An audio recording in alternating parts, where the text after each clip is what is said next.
Тоонун аппак карлуу бооруна карамай төгүлгөн. Бул сүрөттө Влад Ушаков тартып алган. Ал фотожурналист жана экоактивист. Май төгүлгөн жерлер көп. Булганган жерлер бир дагы жолу тиешелүү деңгээлде рекультивация болгон эмес дейт ал. По дороге Бишкек-Ош Бишкек-Ош жолунда жылына жүздөгөн авто авария болот. Алардын бир бөлүгү ушул бензин, солярка, мазут ташаган унааларга тиешелүү. Мындай ар бир автоавария ошол жер үчүн экологиялык кыйроого алып келет. Статистиканы тактаганга аракет кылдым, бирок даана статистика дагы жок. Жаңылыктардан карасам 100 тоннадан кем эмес мунай зат биздин транс чек аралык сууларга төгүлбөгөн жыл болбоптур. Эң өкүнүчтүүсү ушунча жылдан бери бензовоздор кулаган жерлерде бир да жолу рекультивация жүргүзүлгөн эмес.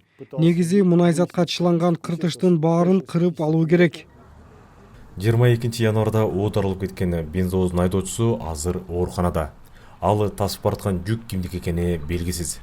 Бирок жер кыртышы булганганы аныкталды. Инспекторлор жеринде барып карап келишти. Жалпысынан 450 квадрат метрге чейин жана мазут агып, жерди булгаган, жер кыртышын булгаган. Бул компаниянын машинесиби, жеке өзүнүн машинесиби, буга ким жоопкер болуш керек? Булардын баарын тактап, анан ошол жана жер кыртышын бузгандыгы боюнча тактап туруп, эгерде күнөө кимде боло турган болсо, биз тиешелүү органдарга кайрылабыз да.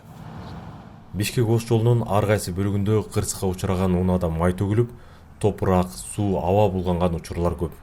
Чычкан капчыгайында мунай заты сууга аралашып, балык чарбаларда тонналап балык кырылган мисалдар бар. Чарбанын кожоюндары чыгашасын эсептеп жатат.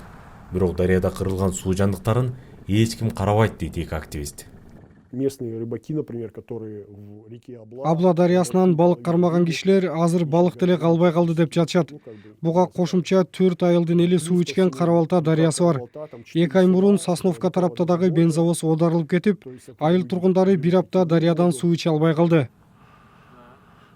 Кыргызстанда техникалык коопсуздук эрежелерин сактабагандыктан кырсыктар азайбай келет.